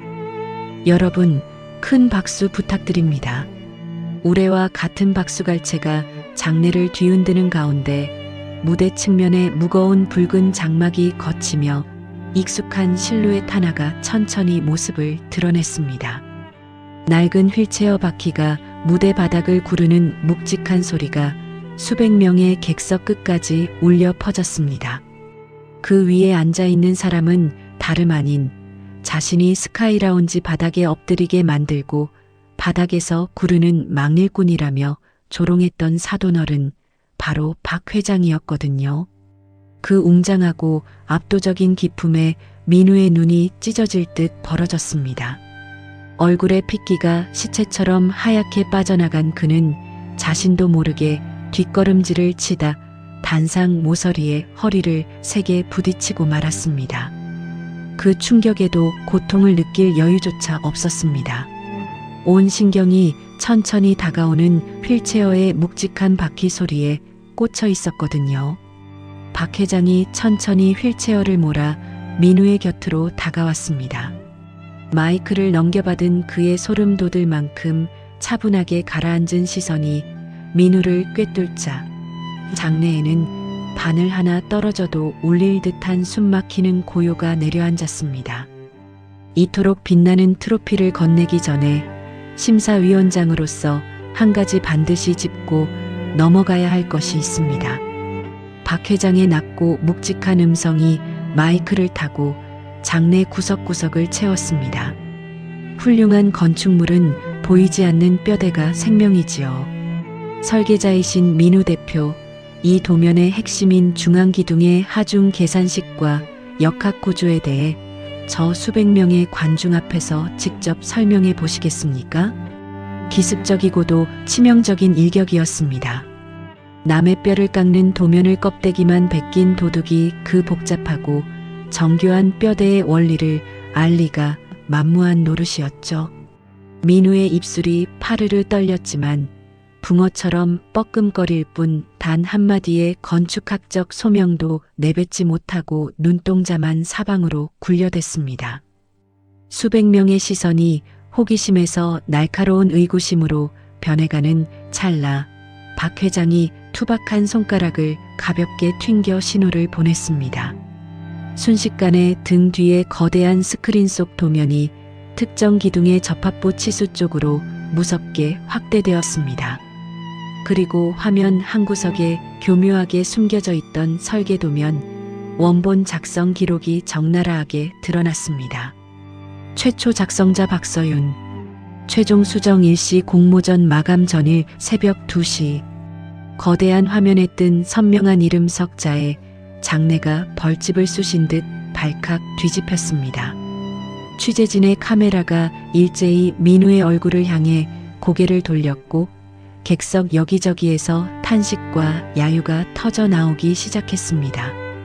화면에 보이는 저 기둥의 특이한 접합 치수와 결구 방식. 저것은 수십 년간 현장에서 나무를 깎고 다듬은 대목장들만이 아는 고유의 손버릇입니다.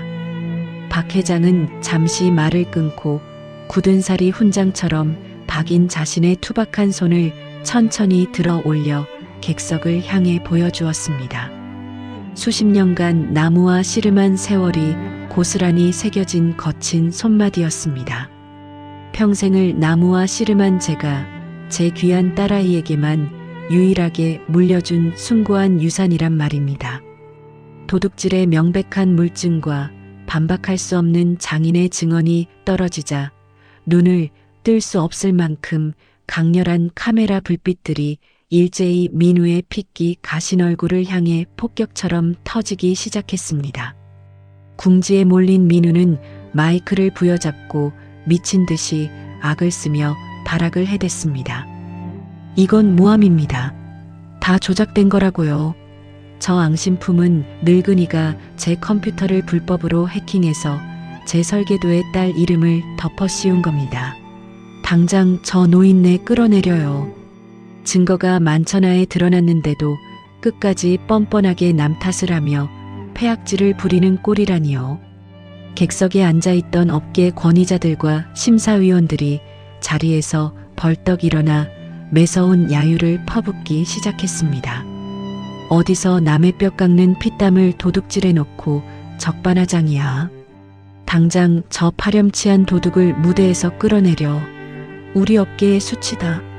쏟아지는 멸시와 조롱 속에서 민우의 오만한 껍데기는 완벽하게 산산조각이 났습니다. 하지만 박 회장이 준비한 진정한 심판은 아직 끝난 것이 아니었습니다. 그가 다시 한번 묵직하게 손짓을 보내자 스크린의 화면이 흑백의 낡은 신문 기사 하나로 전환되었습니다. 15년 전 붕괴 사고 현장. 무너지는 대들보를 온몸으로 막아낸 목수, 끝내 하반신 마비 판정. 빛바랜 기사 속 사진에는 처참하게 무너져 내린 건물 잔해 밑에서 두 다리가 완전히 짓눌린 채 굵은 대들보를 어깨로 받치고 있는 젊은 박 회장의 모습이 담겨 있었습니다. 으스러진 콘크리트 더미 사이로 이를 악물고 대들보를 떠받치는 젊은 목수의 팔뚝에는 핏줄이 밧줄처럼 솟아 있었고 허리 아래는 이미 무너진 잔해에 완전히 파묻혀 있었거든요. 그리고 그 목수의 처절한 헌신 덕분에 좁은 틈새로 목숨을 건져 기어 나오는 한 젊은 여성의 얼굴에 붉은 동그라미가 쳐졌습니다.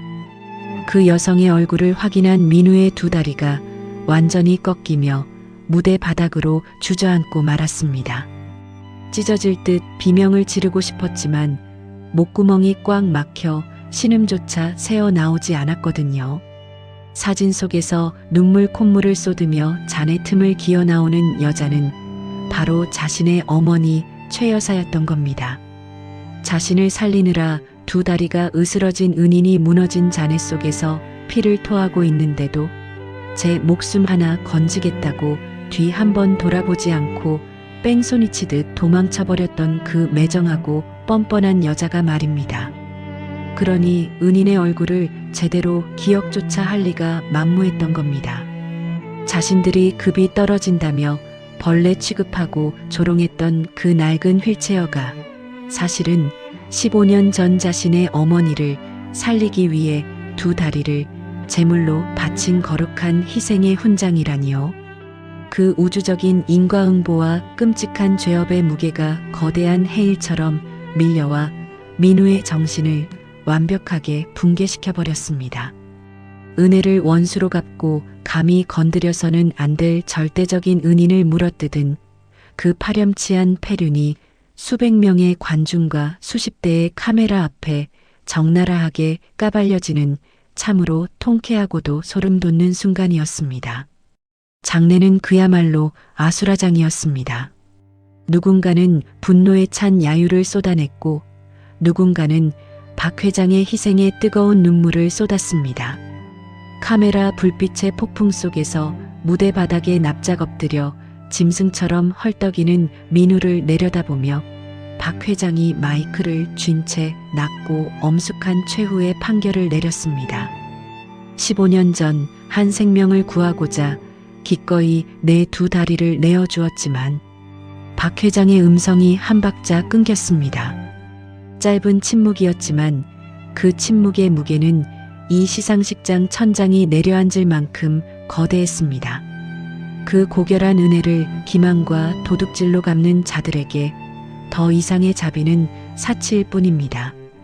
그것은 저들의 사회적 명줄과 경제적 자금줄을 모조리 끊어버리는 완벽한 공개 응징의 선언이었습니다. 남의 피와 땀으로 만든 왕관을 훔쳐 쓰려던 오만한 도둑은 쏟아지는 카메라 세례와 멸시 어린 야유 속에서 영원히 재기 불가능한 나락의 밑바닥으로 처참하게 곤두박질치고 있었습니다. 화려했던 시상식장에서 보안 요원들에게 양팔을 붙잡혀 쫓겨나듯 도망쳐 나온 민우는 넥타이를 거칠게 쥐어뜯으며 미친 듯이 휴대전화 다이얼을 눌러댔습니다. 액정을 누르는 손가락이 사시나무 떨리듯 요동쳤고 등줄기에서는 쉴 새 없이 끈적한 식은땀이 줄기줄기 흘러내렸습니다. 남의 뼈를 깎는 도면을 훔친 것도 모자라 회삿돈까지 몽땅 긁어모아 넘겼으니 유리가 심사위원들을 매수의 이 처참한 사태를 수습해 주길 바라는 얄팍한 동아줄을 붙잡고 발악을 한 겁니다. 하지만 덜덜 떨리는 수화기 너머로 돌아오는 것은 전원이 꺼져 있다는 안내음조차 아닌 결번이라는 단조롭고 차가운 기계음 뿐이었습니다. 그제야 자신이 완벽하게 속았다는 사실을 뼈저리게 깨달은 민우의 두 다리가 아스팔트 바닥 위로 속절없이 꺾였습니다. 유리는 이미 그가 빼돌린 거액의 회삿돈을 알뜰하게 챙겨 해외로 자취를 감춘 지 오래였거든요. 남의 숭고한 노력을 비웃으며 탐욕을 부리더니 제 꾀에 제가 넘어가 뒤통수를 거하게 맞은 꼴이 우스꽝스럽기 짝이 없었죠. 다급해진 민우가 금고에 남은 푼돈이라도 챙겨 해외로 도망치기 위해 헐레벌떡 자신의 건축사무소 앞으로 달려갔을 때였습니다. 평화롭던 회사 입구에 날카로운 타이어 마찰음을 내며 수사 차량 여러 대가 들이닥쳤습니다. 이내 차에서 내린 건장한 수사관들이 파란색 증거물 상자에 회사 저장 장치와 비밀 장부들을 가득 담아 압수수색을 진행하며 걸어 나오는 겁니다. 민우가 밤낮으로 드나들던 사무소의 유리문에는 이미 빨간 딱지가 비정하게 붙어 있었습니다. 사색이 된 민우가 핏기가 가신 얼굴로 뒷걸음질을 치려던 찰나 매서운 눈빛의 형사가 그의 앞을 거칠게 가로막았습니다. 민우 씨, 지적재산권 위반 및 거액의 공금 횡령 혐의로 정식 수사 착수했습니다. 당신 이미 전면 출국 금지 조치 내려졌으니 허튼 수작 부릴 생각 말고 순순히 동행하시죠. 차가운 금속 수갑이 그의 손목을 무자비하게 옥죄어오는 묵직한 촉감에 민우는 헛바람을 집어삼켰습니다. 그런데 이 구제불능의 페류나는 마지막 순간까지도 자신의 죄를 뉘우치기는커녕 제 어미를 팔아넘기는 기가 막힌 망언을 쏟아냈습니다. 형사님, 전 억울합니다. 이거 다 우리 엄마가 시킨 짓이에요. 그 놓친 니가 파혼하라고 부추기고 도면 훔쳐오라고 협박했다고요. 저 말고 우리 엄마를 잡아가세요. 네. 자신을 평생 금쪽같이 감싸고 돈 늙은 어미를 수사관 앞에서 팔아넘기며 몸부림치는 모습은 그야말로 인간이기를 스스로 포기한 발악이었습니다. 한때 대상 트로피를 쥐려 했던 그 탐욕스러운 두 손이 이제는 쇠고랑에 묶인 채 차가운 유치장 바닥을 기게 될 완벽한 몰락의 순간이었죠. 도심 한복판의 최고급 상가 앞, 요란한 중장비의 엔진 소리가 주변의 무거운 공기를 거칠게 집어삼키고 있었습니다. 거대한 철제 굴삭기의 집게발이 화려했던 베이커리의 금빛 간판을 무자비하게 뜯어내며 날카로운 마찰음을 토해냈습니다. 최고급 유기농 밀가루가 흩날리던 그 우아한 매장은 이제 뽀얀 시멘트 먼지를 뒤집어 쓴 채 흉측한 골조만 남기고 처참하게 뜯겨나가는 모습이었습니다. 불과 며칠 전까지만 해도 사모님들의 웃음소리로 가득했던 그 화려한 공간이 이제는 콘크리트 부스러기와 뒤틀린 철근만이 나뒹구는 폐허로 변해버렸습니다. 철저하고 자비 없는 강제명도 절차가 집행되는 철거 라인 밖, 거액의 빚더미에 앉아 하루아침에 알거지가 된 최 여사는 흩날리는 흙먼지를 온몸으로 뒤집어 쓴 채 시멘트 바닥에 엎드려 땅바닥을 긁으며 절규하고 있었습니다. 내 가게, 내 피 같은 돈, 내가 어떻게 일군 자리인데 다 부서지네. 다 망했어. 다 끝났다고. 쉰 목소리로 목이 터져라 악을 썼지만 그녀를 향해 동정 어린 눈길을 주는 이는 단 한 명도 없었습니다. 오히려 그녀가 길바닥을 구르다 무언가를 발견하곤 허공을 향해 미친 사람처럼 헛소리를 짓거리기 시작했거든요. 서윤아, 사돈어른, 내가 잘못했어. 내가 미쳤었어. 우리 민우랑 결혼만 해주면 내가 널 평생 최고급 며느리로 떠받들고 살게. 제발 저 철거 좀 멈춰다오. 응. 허공을 향해 손을 싹싹 비비며 구걸하는 꼴이 처량하기 그지없었습니다. 남의 귀한 딸에게 흙먼지가 묻었다며 멸시하고 붉은 산삼진액을 바닥에 내동댕이 치던 그 오만방자함이 고스란히 거대한 부메랑이 되어 그녀의 남은 인생을 영원한 나락으로 처박아 버린 노릇이었죠. 남의 눈에 피눈물 나게 하면 제 눈에는 피가 난다는 옛 어르신들 말씀 한치도 틀린 것이 없었습니다. 그 아수라장이 된 철거 현장의 건너편 도로, 숨막히는 시멘트 먼지조차 닿지 않는 고요하고 평온한 그곳에는 밑바닥까지 추락하는 속물들의 최후를 차분하게 응시하는 두 사람이 서 있었습니다. 소박한 옷차림으로 휠체어에 앉은 박 회장과 그 휠체어 손잡이를 든든하게 쥐고 있는 딸 서윤이었습니다. 서윤이 말없이 뻗은 따뜻한 손으로 아버지의 좁아진 어깨를 살포시 감싸 안았습니다. 그 다정한 온기에 박 회장이 천천히 고개를 돌려 세상을 다 가진 듯한 평온하고 깊은 눈빛으로 딸을 올려다보았습니다. 그리고 수십 년간 나무를 다듬느라 거칠고 굳은 살이 훈장처럼 박인 투박한 두 손으로 딸의 손을 아주 단단하고 묵직하게 겹쳐쥐었습니다. 오래 버티느라 고생 많았다. 내 귀한 딸아. 벌레 먹어 속이 텅 빈 썩은 나무는 이제 완벽하게 속간했으니 지난 억울함은 다 털어버리거라. 박 회장의 깊고 다정한 음성이 따뜻한 봄바람을 타고 서윤의 귓가를 부드럽게 감쌌습니다. 이제 우리 식구 두 다리 뻗고 마음 편히 쉴 수 있는 세상에서 가장 단단한 집을 다시 짓자꾸나.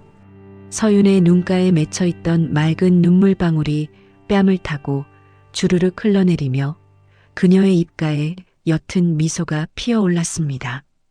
더 이상 남의 잣대에 얽매이거나 천박한 자본에 상처받지 않을 진정한 주체성과 노동의 존엄을 되찾은 완벽한 미소였거든요. 탐욕으로 썩어 문드러진 자들의 성의 등 뒤에서 먼지와 함께 잿더미로 무너져 내리는 것을 뒤로 한 채 서윤은 휠체어의 방향을 천천히 돌렸습니다. 부드러운 바퀴가 아스팔트를 구르는 묵직한 소리와 함께 두 부녀는 찬란하고 눈부신 햇살이 쏟아지는 새로운 길을 향해 세상 그 누구보다 당당하고 품격 있는 발걸음을 옮기기 시작했습니다. 시청자 여러분, 오늘의 인생사연 지혜 어떻게 들으셨나요? 저는 오늘 이 사연을 전해드리는 내내 그 오만방자한 최 여사 모자의 아나무인한 태도를 보면서 참으로 씁쓸하고 안타까운 마음을 금할 길이 없었습니다. 하지만 남의 눈에 피눈물 내면 제 눈에는 피가 나는 법이라는 옛 어르신들 말씀 하나도 틀린 게 없었습니다. 탐욕에 눈이 멀어 은혜를 원수로 갚고 남의 피땀을 도둑질하더니 결국 제 꾀에 제가 넘어가 길바닥에 나앉고 유치장 신세를 지게 된 꼴이 참으로 고소하고 통쾌하기 짝이 없는 노릇입니다. 반면에 우리 박 회장님, 비록 값비싼 명품 대신 소박하고 투박한 옷차림으로 휠체어를 타셨지만 그 수천억대 자본 앞에서도 흔들림 없는 꼿꼿한 기품, 정말이지 거대한 산맥처럼 든든하지 않으셨습니까? 거칠에만 번지르르한 빈 깡통들보다 평생 흙먼지 뒤집었으며 정직하게 흘린 땀방울이 100번 1000번 더 고귀하고 위대하다는 것을 뼈저리게 느끼게 된 사연이었습니다. 시청자 여러분도 저와 같은 마음이시라면 지금 바로 댓글창에 박 회장 부녀 앞으로는 꽃길만 걸어라 하고 따뜻한 응원 한 줄 남겨주시는 건 어떨까요? 우리 구독자님들의 매서운 호통과 따뜻한 응원이 모이면 저 인간의 탈을 쓴 자들도 감히 다시는 고개를 쳐들지 못할 겁니다. 10년 묵은 체증이 뻥 뚫리는 오늘의 사이다 참교육이 마음에 드셨다면 영상 나가시기 전에 잊지 마시고 화면 아래 구독과 좋아요, 알림 설정까지 꼭 한 번씩 눌러주시길 부탁드립니다. 저는 다음 시간에도 여러분의 막힌 속을 시원하게 뚫어줄 기가 막히게 찰진 마라마 사이다 이야기로 다시 찾아오겠습니다. 환절기 감기 조심하시고 늘 평안하고 다복한 하루 보내세요. 지금까지 여러분의 품격을 높여드리는 인생사연지혜의 명품 드라마였습니다. 감사합니다.